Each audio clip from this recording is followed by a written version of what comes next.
السلام علیکم ورحمۃ اللہ وبرکاتہ۔ ناظرین، آپ کے خدمت میں پھر ایک نئے ویڈیو کے ساتھ حاضر ہوا ہوں۔ اس سے پہلے ویڈیو میں آپ لوگوں کو سورہ فلق یاد کرائے تھے، آج میں سورہ اخلاص یاد کرائیں گے۔ سورۃ الاخلاص مکیہ، اس میں 4 آیت ہیں۔ اعوذ باللہ من الشیطان الرجیم، بسم اللہ الرحمن الرحیم،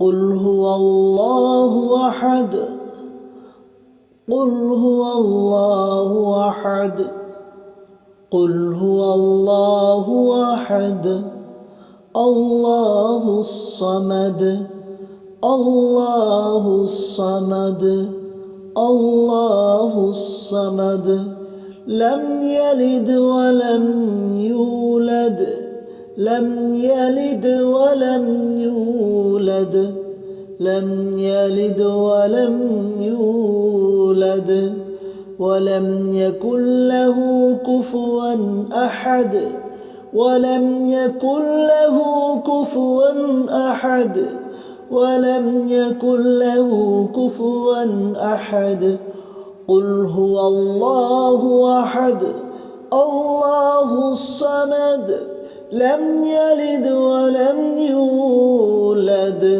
ولم یکن له کفوا احد، قل هو اللہ احد، اللہ الصمد، لم یلد ولم یولد، ولم یکن له کفوا احد، صدق اللہ العظیم۔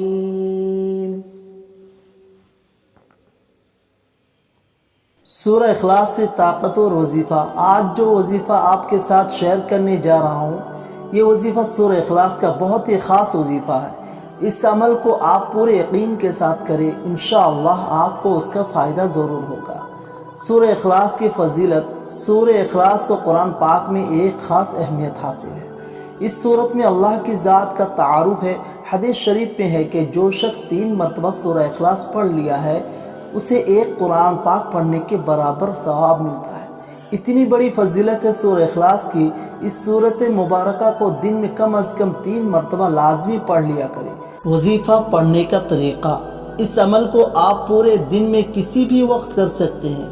عمل گھر کا ایک فرد بھی کر سکتا ہے اور گھر کے تمام افراد بھی مل کر کر سکتے ہیں، جیسے آپ کو بہتر لگے۔ آپ اسی طریقہ سے عمل کر سکتے ہیں۔ عمل آپ نے کرنا کس طریقہ سے ہے؟ آپ نے باوضو ایک جگہ بیٹھ کر اپنا مقصد، اپنی حاجت کو اپنے ذہن میں رکھ کر 101 مرتبہ سورہ اخلاص کو پڑھنا ہے، اور اس کے اول و آخر درود ابراہیمی لازمی پڑھنا ہے۔ درود آپ اپنی مرضی سے پڑھ سکتے ہیں، جتنا آپ کا دل چاہے۔ پھر اپنے مقصد کو ذہن میں رکھ کر اللہ سے دعا مانگنی ہے۔ عمل کو آپ نے صرف 1 دن ہی کرنا ہے، انشاءاللہ آپ کی وہ حاجت، وہ مقصد جلد پورا ہو جائے گا اور ہر طرح کی رکاوٹ ختم ہو جائے گی۔ وظیفہ کے متعلق ضرور ہدایت۔ عمل کو آپ نے پورے یقین کے ساتھ، پوری توجہ کے ساتھ اور پورے دھیان کے ساتھ کرنا ہے۔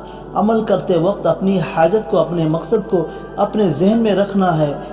جو طریقہ عمل کا بتایا ہے، اسی طریقہ سے آپ نے اس عمل کو کرنا ہے۔ اس عمل کو خود بھی کرے اور صدقے کے طور پر دوسروں کے ساتھ بھی شیئر کرے۔ جزاک اللہ۔ السلام علیکم ورحمۃ اللہ وبرکاتہ۔